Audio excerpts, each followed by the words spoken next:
Bueno, pues muy buen día. Tengan de nueva cuenta, compañeras, compañeros, quienes nos acompañan, compañeros de los centros de rehabilitación y pues mal llamados anexos, ¿verdad? Y a todo el público que nos acompaña, los medios de comunicación, de nueva cuenta, muy buen día.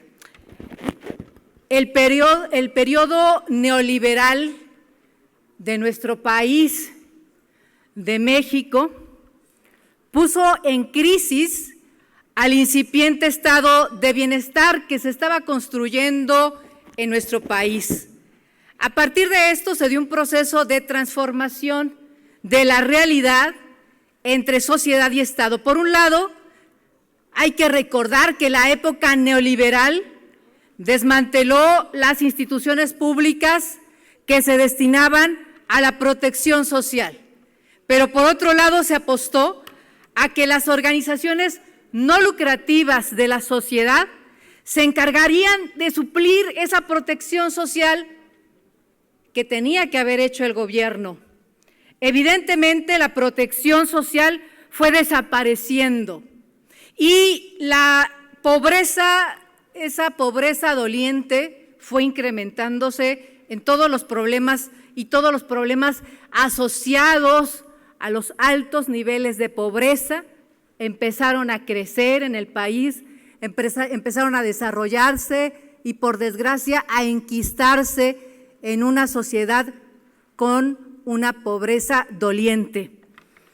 Esta perversa dinámica dio origen a una crisis de credibilidad sobre la capacidad que tienen los gobiernos para resolver los problemas de la sociedad y permitió que los malos gobiernos justificaran la privatización política social de sectores estratégicos para el desarrollo nacional. Y así, repito, como lo dije en el anterior discurso de la iniciativa, así se vendió Cemex, así se vendió Ferrocarriles de México, así se concesionó la tercera parte del territorio de nuestro país a mineras de Estados Unidos, de Canadá, a los extranjeros para la extracción de materiales. La dinámica fue sencilla, le hicieron creer al pueblo que el sector público debía mantenerse al margen de los problemas sociales y dejar que el mercado y el sector privado que fueran los que resolvieran. Sin embargo, el mercado y muchos de los capitales privados no están interesados en los problemas de los más necesitados.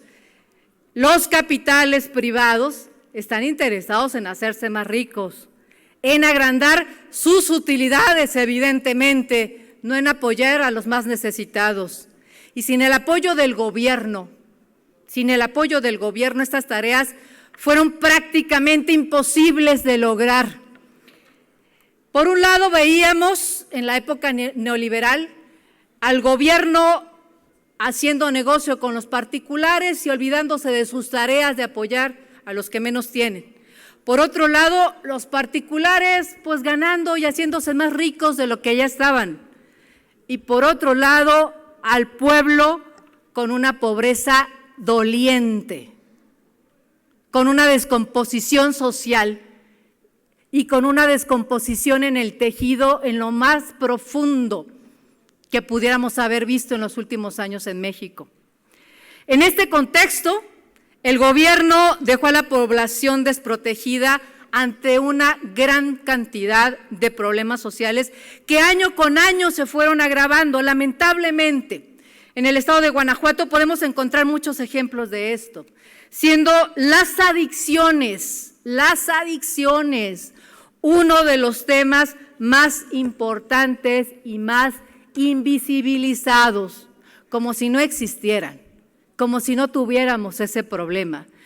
Cuando este problema, fíjense bien, compañeras, compañeros, amigos que nos acompañan, este problema es la causa de los altos niveles de inseguridad que vivimos en el estado de Guanajuato. Este problema de drogas es la causa de ser el primer lugar en tener asesinato de policías a nivel nacional. Es la causa de tener el primer lugar en homicidios dolosos, el primer lugar en homicidios culposos, el primer lugar de lesiones contra mujeres, el primer lugar de muertes violentas contra mujeres. Aquí está el origen de muchos de los temas gravísimos que tenemos en el estado de Guanajuato, pero eso no se voltea a ver. Y ahorita voy a explicar por qué. Esto no es sorpresivo en el estado más violento del país. Simplemente tenemos que recordar que desde el año 2015 la incidencia delictiva de narcomenudeo ha incrementado 630%. ¿Me pueden traer la tablita, por favorcito? Está abajo de mi lugar. 630% en nuestro estado, pasando de poco más de 3,000 carpetas de investigación en el 2015 a más de 22,000 en el año 2022. Ha crecido 6 veces más este problema. Gracias. Y aquí lo tenemos muy claramente. 3,060 en el 2015 a 22,359 carpetas de investigación. O sea, el tema está muy grave. El tema está muy grave y no se ha volteado a ver. Además, de acuerdo con el Centro de Atención Primaria en Adicciones en Guanajuato, más de 215,949 personas han consumido droga, legal o ilegalmente, por lo menos una vez en su vida. Otros más de 180,000 guanajuatenses son consumidores frecuentes ilegales y 70,000 personas aparte son considerados adictos severos a las sustancias. Considero que estas estadísticas están muy lejos de la realidad, pero es lo que existe en la materia, por desgracia. Aparte son considerados adictos severos a las sustancias psicotrópicas y drogas legales como el alcohol y el tabaco.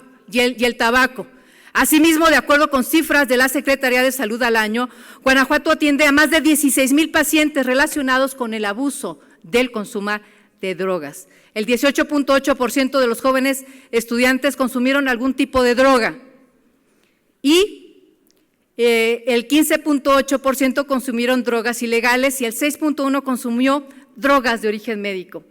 Evidentemente, desde hace ya varios años, las drogas se encuentran presentes de forma frecuente en nuestra sociedad y la criminalización y la estigmatización que llevan consigo también ya es parte de nuestra realidad.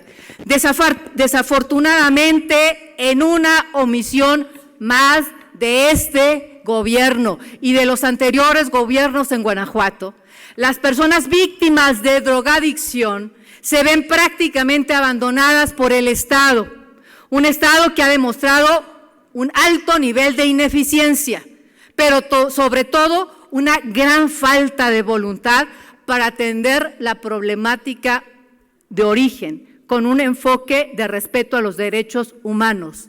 Es tan poco el interés que tienen de atender a las personas que enfrentan una adicción, que en lugar de invertir recursos en infraestructura o en aumentar las capacidades institucionales de atención, han decidido invertir 100 millones de pesos. ¿Y saben en qué? 100 millones de pesos en el Planet Young. Planet Young, un programa que francamente de resultados no ha dado nada, aparte de datos, encuestas, foros, pláticas, pero no hay una penetración fuerte al tema. Y viajes, dice mi coordinador. Su argumento es que a través del Planet Young, que por cierto es un modelo islandés, y este modelo islandés no obedece en nada a la situación de nuestro estado de Guanajuato. ¿Sí? 100 millones invertidos en un programa extranjero islandés que no tiene nada que ver y que no atiende nuestra realidad. ¿Saben cuál es el nivel de pobreza de Islandia? El 2.8% de pobreza. ¿Cuál es el nivel de pobreza en el estado de Guanajuato? El 33%. Así nomás. No obedece a nuestra realidad. También nos han dicho los compañeros que las drogas que se consumen en Islandia son muy diferentes a las drogas que se consumen en Guanajuato. Son totalmente diferentes.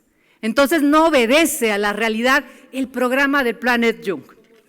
Su argumento es que a través del Planet Young, modelo islandés, se busca prevenir las adicciones, lo cual sería plausible y correcto si a la par se atendieran a quienes ya padecen una adicción. Si fuera a la par, estuviera perfecto. pero no es a la par, porque este problema está totalmente descuidado.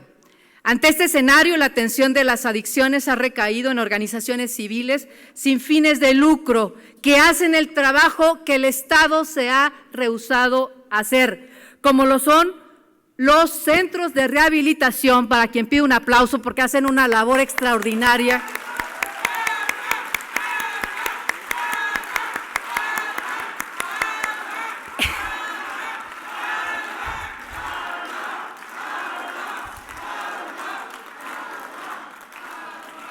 Gracias, compañeros.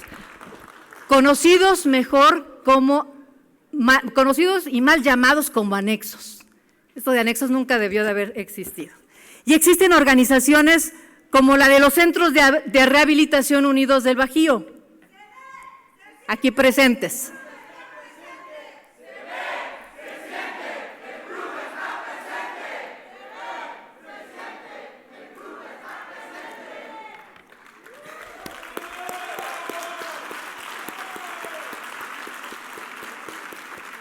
Y este club agrupa a más de 150 centros de rehabilitación en todo el estado, que se hacen cargo del acogimiento, del tratamiento y de la rehabilitación de las personas con adicciones en nuestro estado de Guanajuato.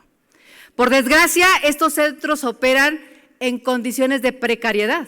Los recursos económicos de las personas adictas o de sus familias, cuando los hay, pues resultan por lo general insuficientes, no alcanza el dinero, pues. Y seamos claros, a estos centros de rehabilitación no llegan las personas ricas del estado de Guanajuato, a eso los mandan a Oceánica. Aquí se atienden a las personas…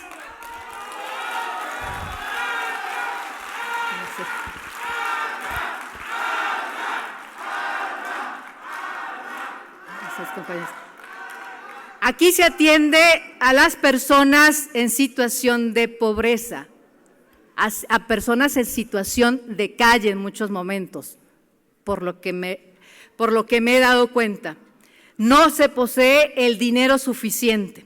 Quienes dirigen también, fíjense bien, quienes dirigen estos centros de rehabilitación y quienes realizan esta labor tan altruista, pero definitivamente muy costosa, por lo general, y eso me dejó a mí sorprendida, son personas que se dedican a la par a ser mecánicos, ¿sí o no? Hacen oficios, hacen albañilería, son plomeros, son estilistas, como Pati, entre otros oficios, que les ayudan a subsistir a ellos y a sus familias y a los centros de rehabilitación. O sea, con sus oficios mantienen a su familia, pero también le dedican dinero a los centros de rehabilitación. Y cuando las personas no tienen para pagar, ellos asumen esta responsabilidad. En pocas palabras, quien atiende y financia la rehabilitación de las personas con adicciones en Guanajuato no es el gobierno, es la clase trabajadora como ellos.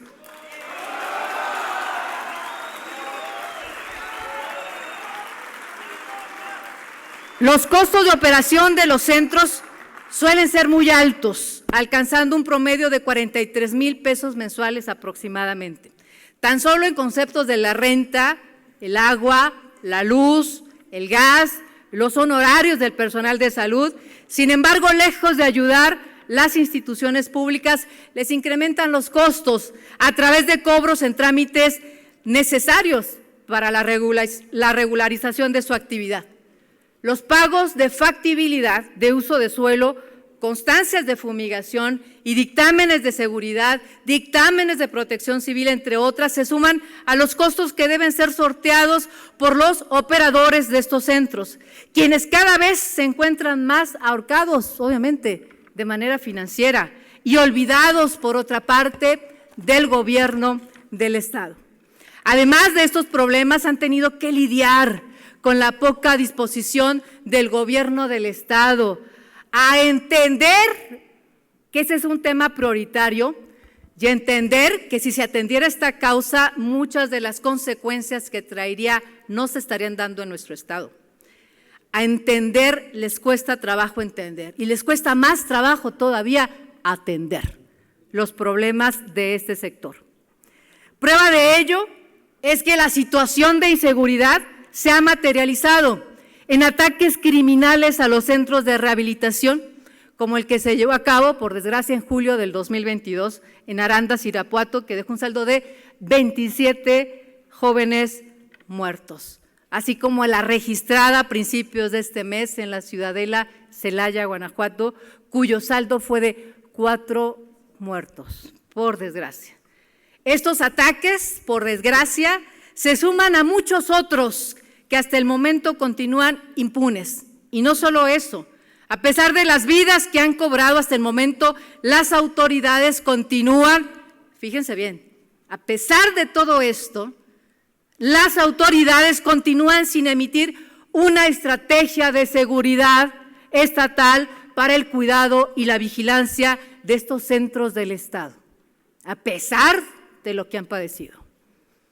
Es más, en lugar de dedicarse a brindar seguridad para los centros, en implementar políticas públicas, estrategias eficaces para la atención de las adicciones, en destinar apoyos o recursos para la sociedad que está dedicándose a este problema, nos encontramos con funcionarios públicos como Álvar Cabeza de Vaca, que en el año 2020 señaló que los anexos, porque él les llama así a los centros de rehabilitación, ¿verdad?, que los anexos son semilleros de delincuentes. Ante esta cruda e indignante realidad, las y los operadores de los centros de rehabilitación se han manifestado para exigir cambios y para exigir apoyos. Y una de estas manifestaciones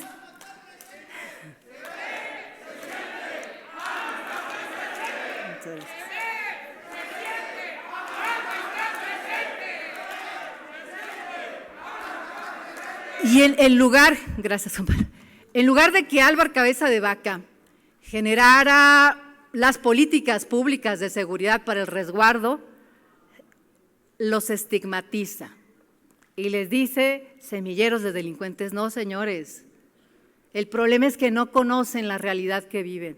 Ellos están acostumbrados solamente a esa parte, a estar en esa parte donde nadie los molesta, donde no se dan cuenta de la realidad, en esa burbuja pues política que les impide ver la realidad. Y una de estas manifestaciones, hay que recordarlo, se dio en abril del 2021, donde ustedes se manifestaron, y esta derivó de un acuerdo asumido y firmado por la entonces secretaria de Gobierno, Livia Denise García Muñoz Ledo. Y en aquel acuerdo firmado el 27 de abril, aquí lo tenemos, del 2021, la secretaria Livia Denise, aquí está su firma, Livia Denise, pues se comprometió, entre otras cosas, a convocar a mesas de trabajo interinstitucionales para analizar y atender las peticiones de capacitación, apoyo de sostenimiento de los centros, regularización, temas de protección civil, certificados con donaciones de adeudos, agua, luz, etcétera. El problema, según nos han informado los compañeros, es que la materialización de este compromiso sigue lejos de cumplirse a más de 2 años de distancia. Y ya con Livia Denise, en otro proyecto político electoral, pues menos se espera que se pueda atender esta problemática, donde, bueno, pues ella es la que firma. En ese sentido, la presente propuesta tiene una doble dirección. Por un lado, se propone exhortar a los ayuntamientos para que, desde sus proyectos de leyes de ingresos, Comisión de Hacienda, para que desde sus proyectos de leyes de ingresos contemplen subvenciones focalizadas a los trámites de su competencia necesarios para la regularización de centros de rehabilitación. Que les apliquen descuentos, pues, pocas palabras, ¿sí? Que les apliquen descuentos.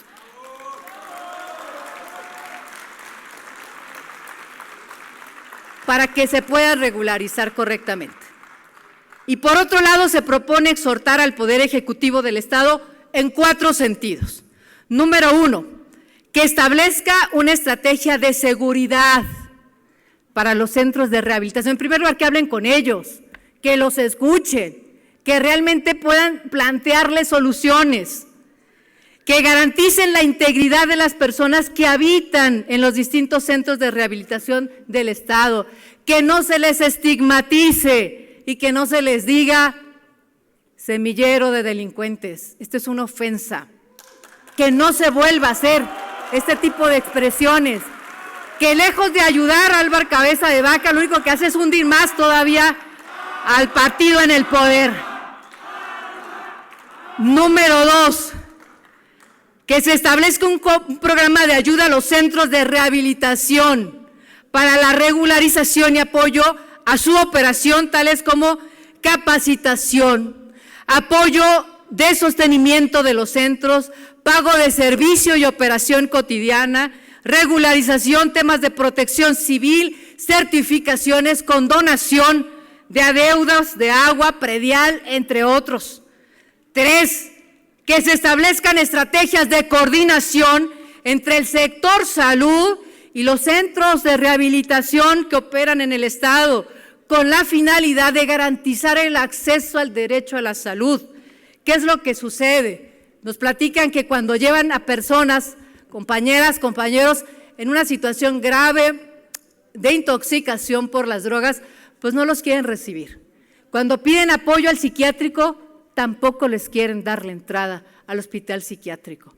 Cuando piden apoyo porque alguno se accidentó por una pelea, por una situación compleja, en una situación compleja, pues, de consumo de este tipo de cosas, pues tampoco los quieren atender. Entonces, que existan estas estrategias de coordinación entre alguien que está haciendo la tarea que le toca al gobierno y entre el sector salud del gobierno, mínimamente.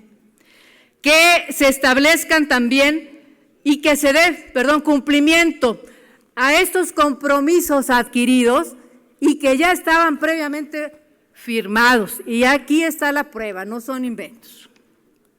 ¿Sí? Que se dé cumplimiento a estos compromisos. Así, amigas y amigos, desde el Grupo Parlamentario de Morena, consideramos que desde el Poder Ejecutivo existen recursos más que suficientes para que el gobierno les pueda apoyar. Ya hablamos de estos 100 millones dedicados al Planet Young. Y además ha habido ampliaciones justamente en este año. En el año 2023, ampliaciones presupuestales de más de 5,945 millones de pesos. O sea, el presupuesto lo ampliaron. Pudieron gastar más, 5,945 millones de pesos. ¿Pero en qué se gastó o en qué se fueron estas ampliaciones? Pues nada más y no menos que en servicios de comunicación social y publicidad, 175 millones de pesos. En servicios oficiales se ampliaron 71 millones de pesos. En traslado y viáticos, 175 millones de pesos. Entonces, ¿tienen o no tienen para apoyarles? ¿Ustedes qué creen? Obviamente sí. El tema es voluntad para atender el problema más sentido de esta sociedad. Es evidente que la desatención, pues, no ha dado a este gobierno para tratar las adicciones por falta de recursos, es por falta de voluntad, por falta de compromiso, porque la firma ahí está, y ni aún así los atendieron. No quieren reconocer que la estrategia que se implementó del Planet Young, pues es todo un fracaso, y que los recursos que ahí se han gastado no han servido para frenar el problema de drogadicción que tenemos en este momento. Por todo lo anterior, pongo a consideración de la Asamblea el presente acuerdo. Que esta legislatura acuerde girar atento exhorto a los 46 ayuntamientos para que desde sus leyes de ingresos contemplen subvenciones focalizadas de los trámites de su competencia necesarios para la regularización de los centros de rehabilitación, es decir, descuentos, apoyos, ¿sí? Segundo, que esta legislatura acuerde girar un atento exhorto al gobernador del Estado, Diego Sinué Rodríguez Vallejo, para que en el ámbito de su competencia establezca una estrategia de seguridad que garantice la integridad de quienes están en los centros de rehabilitación. 2, que se genere un programa de ayuda a los centros de rehabilitación para su regulación, certificación y apoyo y para su sostenimiento. 3, que se establezcan estrategias de coordinación entre el sector salud y los centros de rehabilitación que operan en el Estado con la finalidad de garantizar el acceso al derecho a la salud de manera inmediata, cuando así lo soliciten ustedes. Y 4, pues que se dé cumplimiento a lo que ya se firmó, que se cumplan estos acuerdos que se firmaron el pasado 27 de abril del 2021. Por el bien de todos, primero los pobres. Muchísimas gracias. Dios les bendiga.